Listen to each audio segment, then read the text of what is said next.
Bonjour à tous, dans cette petite vidéo, nous allons voir ensemble le modèle atomique simplifié. Je vous rappelle qu'en ST, vous avez vu l'évolution des modèles atomiques en commençant avec Démocrite dans la Grèce antique et en allant jusqu'au modèle atomique de Rutherford-Bohr. Nous, on va pousser un petit peu plus avec notre modèle atomique simplifié. Avant de se lancer dans le cœur du sujet, petit rappel, revoyons ensemble le modèle de Rutherford-Bohr. Donc, le dessin qui s'affiche à l'écran présentement, c'est le dessin d'un atome selon le modèle de Rutherford-Bohr. Je vous rappelle que selon ce modèle, la matière est concentrée dans un petit endroit qu'on appelle le noyau, qui est situé au centre de l'atome. Dans ce noyau, on retrouve des particules positives qu'on appelle des protons.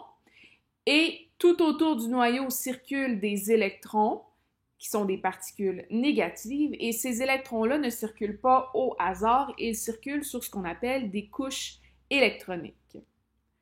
Autre petit rappel, le numéro atomique, qui est représenté par la lettre majuscule Z, correspond au nombre de protons qui sont contenus dans le noyau d'un atome. Donc, dans l'exemple qui nous intéresse ici, c'est un atome qui contient 5 protons dans son noyau, donc son numéro atomique sera de 5. Donc, ça, c'est à garder en tête pour la suite. Donc, le modèle de Rutherford-Bohr, il semble bien beau, mais il avait un grave problème. Ce problème-là, c'était comment est-ce que nos amis, les protons, qui sont tous des particules de charge positive, faisaient pour rester ensemble dans un espace aussi petit que le noyau. Je vous rappelle que les particules de même charge ont tendance à vouloir se repousser. Donc, normalement, les protons, qui sont tous positifs, voudraient se repousser, aller le plus loin possible les uns des autres. Mais là, avec le modèle de Rutherford-Bohr, ils sont emprisonnés pratiquement un sur l'autre dans le noyau. Comment est-ce que c'est possible, ça? Et c'est James Chadwick qui va trouver la solution à ce problème-là, car il va découvrir une nouvelle particule subatomique qui est dans le noyau. Cette particule-là, on va l'appeler le neutron. Donc, le rôle des neutrons va être de permettre aux protons de rester ensemble dans le noyau et d'éviter de se repousser. Donc, les neutrons, on va dire qu'ils jouent un rôle dans la cohésion du noyau. Donc, ça permet d'éviter l'éclatement de ce noyau atomique-là. Autre chose à savoir à propos des neutrons, ce sont des particules qui sont neutres. Elles n'ont aucune charge électrique, contrairement aux protons et aux électrons.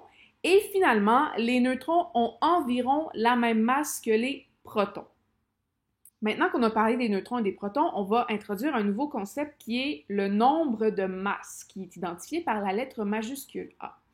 Le nombre de masse correspond tout simplement au nombre total de nucléons qu'un atome possède. Et je vous rappelle que les nucléons, c'est le nombre de protons plus le nombre de neutrons. Donc, en fait, le nombre de masse, c'est combien j'ai au total de protons et de neutrons.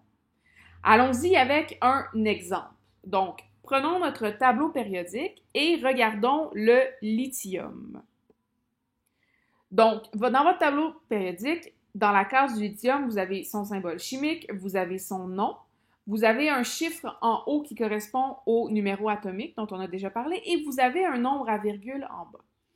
Donc, le 3, ici, c'est son numéro atomique. Donc, le numéro atomique du lithium, c'est 3.